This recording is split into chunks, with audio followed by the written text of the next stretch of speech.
Hi everyone, my name is Daniel. I never thought I'd be sharing my life on the internet.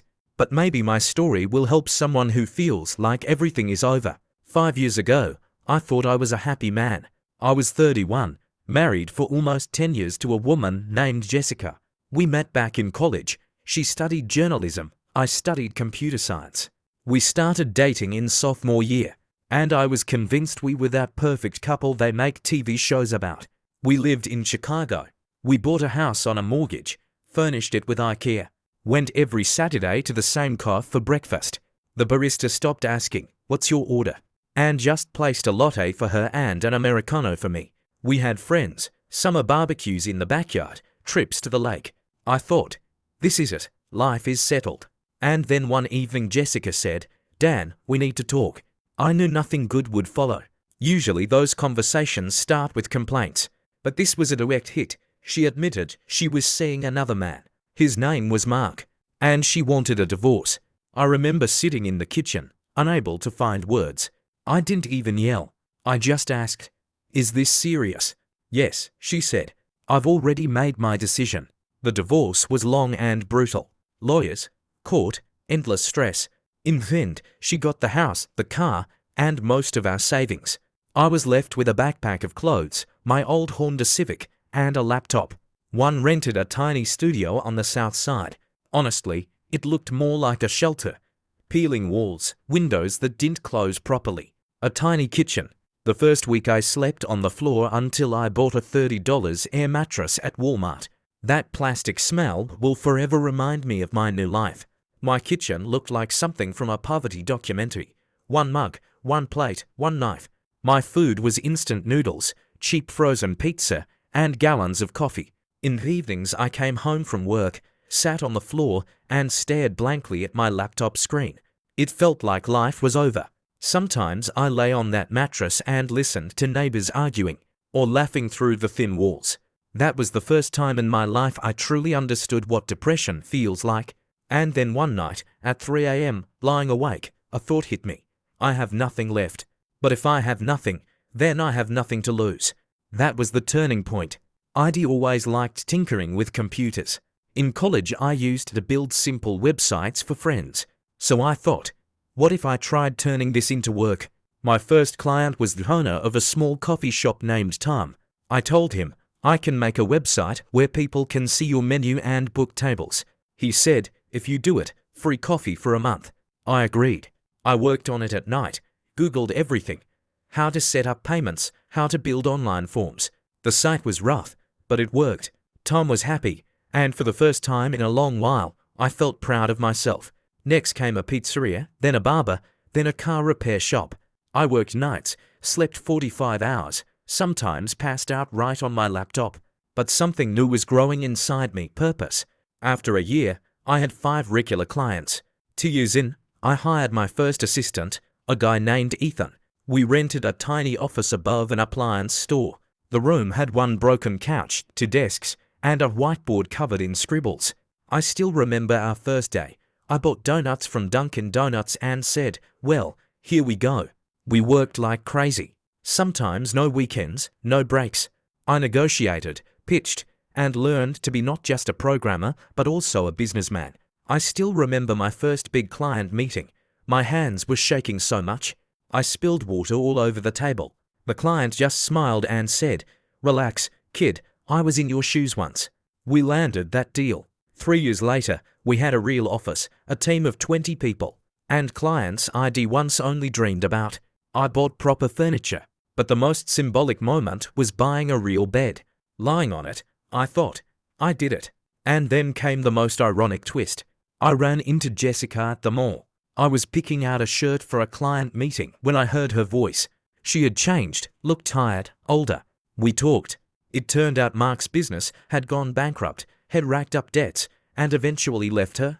Now she was working 2 jobs just to get by. At one point she looked at me and said, "You've changed, Dan. You look confident. Maybe we could meet, talk." I smiled and said, "Jessica, I'm glad you're doing okay, but I'm moving on." And that was the final closure. Now I'm 36. I have my own agency, a team, friends, and a life I built from scratch. I'm no longer the guy who sat on the floor staring at his laptop. And you know what? Sometimes rock bottom isn't the end. It's the foundation. Hi everyone, my name is Michael, and I want to share a story that sounds like a click, but honestly, it's all true. If someone had told me 5 years ago that a small piece of paper, bought for change, would completely change my life, I would have laughed and walked away. I've never been one to believe in luck. Lotteries? Waste of money, in my opinion. But sometimes life likes to prove you wrong. At 27, I was working as a cashier in a small supermarket on the outskirts of Dallas. My life felt flat. Every day was the same, 8-hour shifts, tired customers, endless complaints about coupons or price checks. I lived paycheck to paycheck, in a tiny apartment with peeling walls, a fridge that constantly made noise, and a faucet that dripped all night. I remember lying in bed at night, staring at the ceiling, thinking, is this it? Is this what my life is supposed to be? One evening, a middle-aged man came to my register. He bought around $20 worth of groceries, handed me a bill, and said casually, keep the change, take a lottery ticket. I almost refused. I wanted to give him the change, but he smiled and said, come on, give it a try. So I did. I took the ticket, shoved it into my jacket pocket, and promptly forgot about it. A few days later, while doing laundry and sorting my coins, I found it. Something made me think, well, let's see if this thing does anything. I walked over to the lottery scanner at the store. I scanned it. The screen blinked, and then flashed, congratulations, you've won $50,000. I froze. I stared at the screen, convinced it was broken. I scanned it again, and again. My heart raced, and my brain went blank. $50,000. For most people, it's nice money. For me, it was life-changing, more than all my savings combined. I went to the lottery office the next day. There were forms to sign, IDs to show, verification steps that felt endless. When they finally handed me the check, I sat there, clutching it like it was fragile, afraid to blink. This can't be real, I thought. At first, I considered just spending it all. Maybe a used car, a little trip, some new gadgets. I even walked into a dealership and stared at a used Mustang. But later that evening, sitting on my sagging couch and staring at the peeling paint, I realized something. Buying a car wouldn't fix my life. I'd still be the same cashier, with the same bills and the same routine. And then it hit me, this is a chance. I've always loved tinkering with electronics. In college, I repaired friends' laptops, replaced screens, soldered motherboards. But I'd never thought of making it into a business. Suddenly, the idea clicked. I could use this money as a seed to finally build something for myself. I invested part of the winnings in online courses and local classes on electronics repair. I stayed late after shifts, learning, practicing, and feeling alive for the first time in years. 2 months later, I rented a tiny workshop just a block from the supermarket. I couldn't afford a proper sign, so I scribbled on a piece of plywood, Michael's Fix-It Shop. The first weeks were slow, very slow. I sat alone, staring at the dusty counter, thinking, what have I gotten myself into? The phone never rang. Occasionally, I repaired a laptop for a friend for cheap, but slowly, word got around. People heard that Michael, the guy from the supermarket, could fix almost anything. 6 months in, I had a few regular clients. Some brought phones ruined by kids dropping them in toilets. Others needed old hard drives recovered for precious family photos. Every repair taught me something new. Some nights, I stayed until 2 or 3 a.m., taking apart gadgets, testing parts, and praying I didn't fry them. Then came the first challenge. A client stormed in with a phone that I had fixed the week before. It's not working again.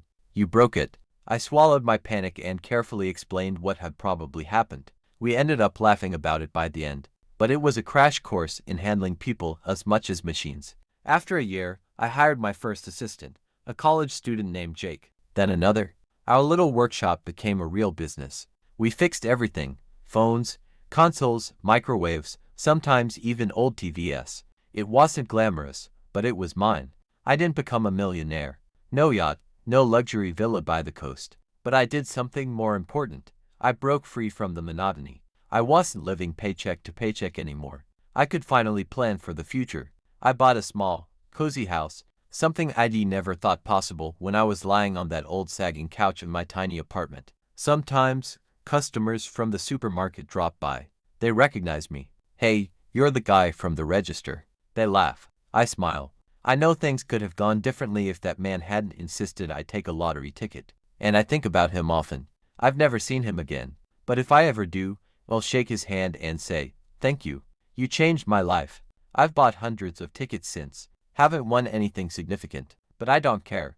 I already hit my jackpot. Not the one printed on paper, but the one that gave me a chance to believe in myself, to grow, and to take control of my life. Sometimes, when I close the shop after a long day, I just sit in the quiet and think about how far I've come. From a tired cashier, stuck in a tiny apartment, to someone who owns a business, has a team, and a life I actually enjoy.